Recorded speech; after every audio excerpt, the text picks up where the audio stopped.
সকলোকে স্বাগতম জনাইছোঁ মোৰ এটা নতুন ব্লগলৈ। আজি খুব ধুনীয়া এটা পৰিৱেশলৈ আহিছোঁ, যিটো আপোনালোকক জনাই আছোঁ যে মই যদি যাওঁ এটা পৰিৱেশ আপোনালোকক দেখাওঁ, আপোনালোকৰ মন ভাল লাগে। গতিকে তেনেকুৱা পৰিৱেশলৈ আজি আমি আহি আছোঁ কলিয়াবৰৰ খুব ধুনীয়া এটা পৰিৱেশ, একদম বাগানৰ মাজত থকা এটা ধুনীয়া এটা পৰিৱেশ, কলিয়াবৰ মেনৰলৈ আমি এনেই আহিব নোৱাৰোঁ। ইয়াত আহিবলৈ হ'লে আমি আগতে বুকিং কৰিব লাগিব। কিন্তু কথাটো হ'ল কি, আমি বুকিং কৰা নাছিলোঁ, আমি ছাডেন আহি গ'লোঁ, বুকিং নকৰাকৈ আহি গ'লোঁ।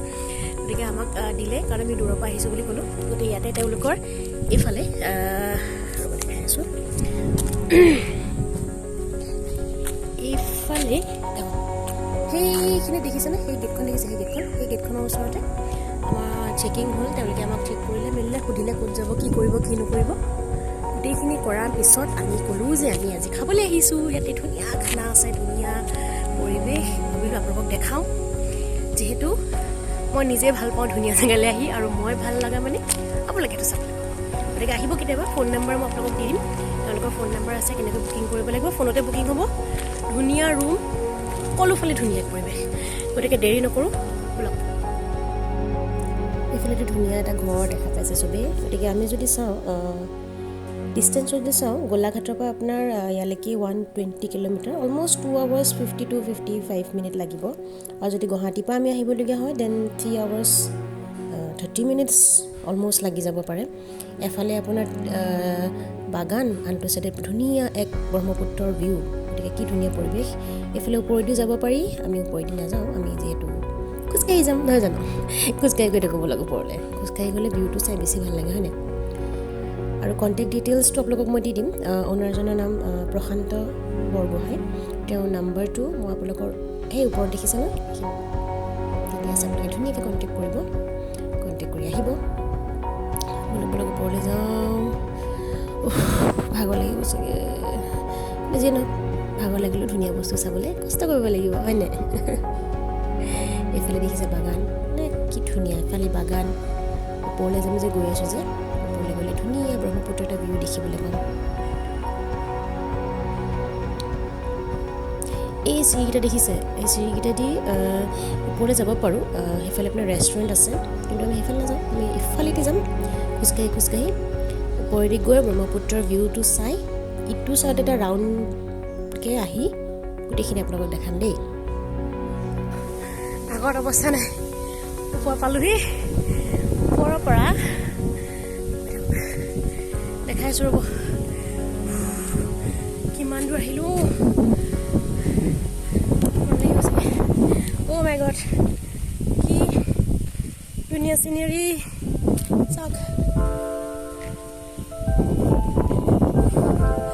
কেনেকুৱা ধুনীয়া ৰ'ব, বেগকেইটা কেনেকুৱা ধুনীয়া পৰিৱেশ।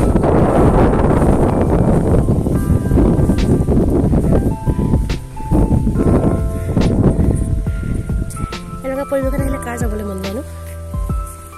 ভিতৰলৈ যাওঁ বলক।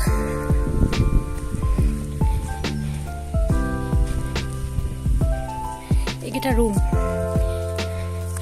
ৰুমখিনি আমি এসপ্তাহ নহ'লে 1 মাহৰ আগত বুকিং কৰিব লাগে, নহ'লে বুকিং নাপায় বুলি ক'লে তেওঁলোকে। বহুত ধুনীয়া নদী কাষৰ ৰুম। লাষ্টৰ ৰুমৰ ফটো দুখনমান দি দিছোঁ বাৰু দেই, কাষেদি ভিডিঅ' দেখি থাকিব।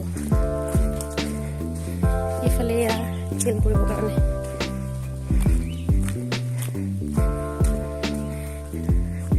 চাই গৈ থাকক। কি পৰিৱেশ, কি ধুনীয়া।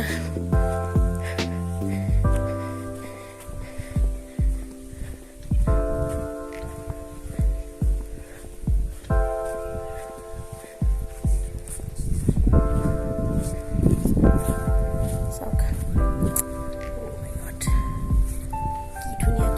কি ধুনীয়া শান্তি, মানে একদম শান্তি। গ্ৰীণ নদীৰ পাৰ, তাৰ কাষতে ৰুম।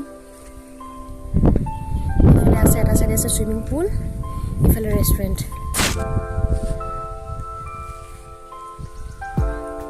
চুইমিং পুলৰ ৰেষ্টুৰেণ্ট দেখাই আছোঁ, সেইখিনি চাওক না, সৌখন কলিয়াভোমোৰা দলং দেখিছে।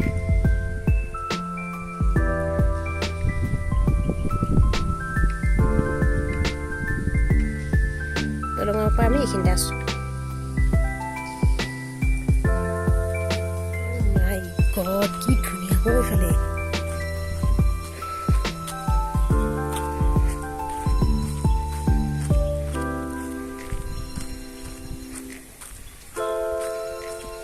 এইফালে মানে কলিয়াবৰ মানৰ দলংখনৰ বেক চাইডটো পৰিছে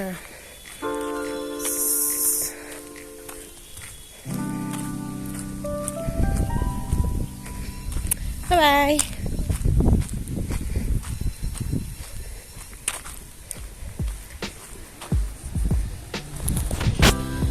ভিউটো চাওক সেও দূৰত এখন কলিয়াবৰ মানৰ দলংখন যোনখন প্ৰায় 1.5 আই থিংক তাৰে কাষতে এই নদীখন বৰ বেলেগ ধুনীয়া পৰিৱেশ এটা বেছি ওচৰত নাযাওঁ মাটি খহি গ'লে গৈ তলত পৰিমগৈ আৰু এইফালে আমি অহা এই ৰিজৰ্টখন কলিয়াবৰ মেনৰ বহুতখিনি জেগা আছে মই দেখাবলৈ চেষ্টা কৰি আছোঁ বাৰু বহুত বেছি ধুনীয়া মোৰ লগৰ কেইজনী ক'ত গুচি গ'ল গমেই নাপাওঁ বাদ দিয়া সিহঁতক ব্লগ মেইন বিজি আছে আমি এইফালে গৈ খানাটো অৰ্ডাৰ দি আহিলোঁ খানাও বহুত ধুনীয়া আছে আপোনালোকক দেখাম কি খাম প্ৰথমতে চাওকচোন এনভাইৰনমেণ্টটো এই আমাৰ যোৰহাটৰে গেষ্ট তেওঁলোক আহিছে এইফালে ওপৰলৈ যাম এবাৰ এই লেফ্ট ছাইডতে চাই ল'ব লেফ্টত কেনেকুৱা বতাহ বহুত ঠাণ্ডা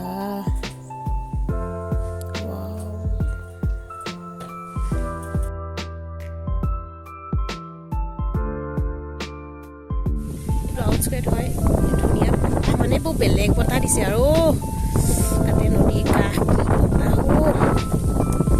ধুনীয়া মানে কিমান ধুনীয়া মই মানে বুজাব পৰা নাই মানে ইয়াত আহিলে মানে কি ভিউ কি ধুনীয়া এম্বিয়েন্স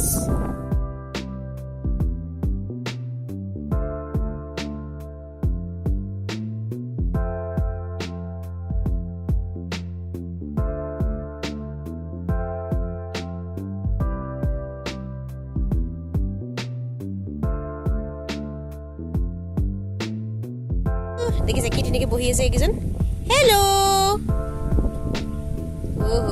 পাত্তা নিদিয়ে কোনোবাই ওপৰলৈ যাওঁ বলক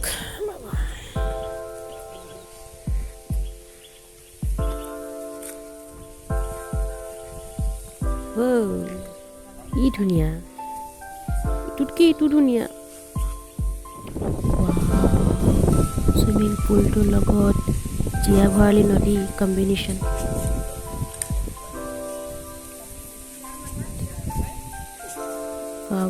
কিমান ধুনীয়া থাকি যাওঁ ইয়াতে যাবলৈ মন যোৱা নাই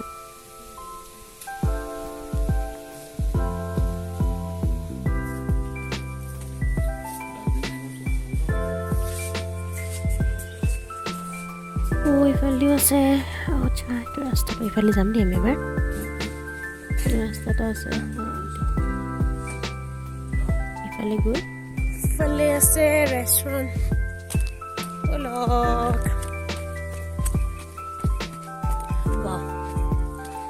ওপৰত সেইটো ঠেঙি যে চুইমিং পুলটো আছিলে যে সেইফালে ওপৰত সেইটো আছিলে এইফালে আছে ৰেষ্টুৰেণ্ট এতিয়া মই আপোনালোকক প্ৰথমতে কৈছিলোঁ যে আহিবলৈ হ'লে এইটো কি বুকিং কৰিব লাগে আগতে তেওঁলোকে সোমাব নিদিয়ে আমি সেই গোলাঘাটৰ পৰা আহিছোঁ বুলি কোৱাৰ কাৰণে সোমাব দিলে আদাৰৱাইজ মানে তেওঁলোকে পুতুককৈ আহিব নিদিয়ে ওচৰৰ মানুহক তাৰ আগতে বুকিং কৰিব লাগে চ' বুকিং ডিটেইলছ সেইখিনি ল'ব লাগিব নেক্সট টাইমত থাকিব আহিম খুব ধুনীয়া এইখন অ'পেন এইখন পাৰ্টি চাৰ্টিবিলাক হয় অ'পেনকৈ এইফালে আছে ৰেষ্টুৰেণ্ট এই বিৰাট ধুনীয়া মানে এইফালে পুৰণা বাংলো আছিলে এইফালেদিও সেয়া দেখিছে নাই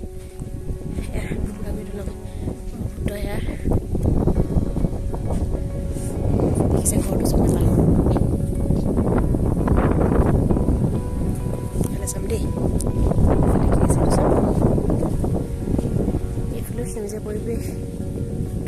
এইফালে যাব পাৰি আমি যোনটো ৰাস্তাত আহিছিলোঁ যে সেই ৰাস্তাটো চব বাগান চাব দেই এইফালে তললৈ নামি যাব পাৰি মানে ৰেষ্টুৰেণ্ট এইফালে সোমাই ডাইৰেক্ট মানে এইফালে ৰেষ্টুৰেণ্ট সোমাব পাৰি আমি জনা নাছিলোঁ যে আমি ইফালেদি সোমালোঁ তো এইফালে ৰেষ্টুৰেণ্ট সোমাই তো সেইফালেদি এনেকৈ গুচি গ'লোঁ এইফালে আমি এতিয়া মেইন ৰেষ্টুৰেণ্টখনলৈ গৈ আছোঁ ওপৰলৈ তো বলক ৰেষ্টুৰেণ্টত যাওঁ কি কৰিব লাগে কি মানে আমি এতিয়া অকল জাষ্ট ষ্টাৰ্টাৰ্ছটো দিছোঁ এইফালে অসমীয়া জুহাল চব চব বাঁহৰ মানে মই ভাল পাওঁ চব আৰু মই এনেকুৱা পৰিৱেশ বিৰাট বেছি ভাল পাওঁ এইফালে চাই ল'ব লাগিব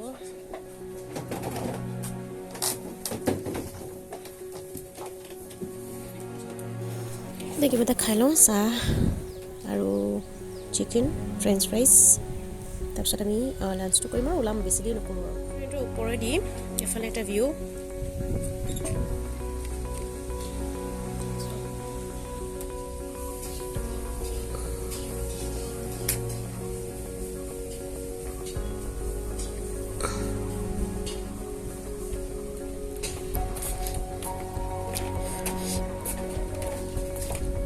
এইফালেদি এইটো ভিউ চাওক এবাৰ তলতো বহিব পাৰি তাতে ধুনীয়াকৈ সন্ধিয়া লগা জুই চুই ধৰি মেলি একদম আৰামত থাকিব আৰু খালি এটা কথা ইয়াতে মাত্ৰ 2টা ৰুম আছে সেই 2টা ৰুমতে বুকিং হয় তেওঁলোকে ফোন নাম্বাৰ দি বুকিং কৰে বুলি ক'লে তো ফোন নাম্বাৰ দি পেলাই তেওঁলোকক আমি ৰুমটোতে বুকিং কৰিব পাৰিম বহুত বেছি ৰুম নাই এখন গোটেই বাগান মানে এম্বিয়েঞ্চ বহুত ধুনীয়া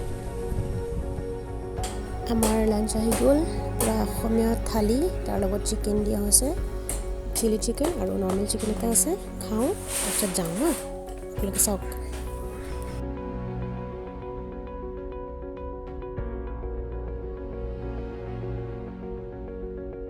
গতিকে ভিডিঅ'টো চাই কেনেকুৱা পালে জনাব পৰিৱেশটো কেনেকুৱা পালে জনাব আপোনালোকে আহিব আহি পেলাই সেইটো কেনেকুৱা পালে সেইটোও জনাব মোক কমেণ্টত চব জনাব আকৌ এটা ধুনীয়া ভিডিঅ'লৈ আকৌ আহিম গতিকে আজিলৈ ইমানতে আহোঁ সকলোকে ধন্যবাদ ভিডিঅ'টো চোৱাৰ কাৰণে আৰু ভাল ভাল কমেণ্টবিলাক আশা কৰিছোঁ ভুল ত্ৰুটিবিলাক দেখাব গতিকে থেংক ইউ বাই বাই এতিয়া আকৌ যাওঁ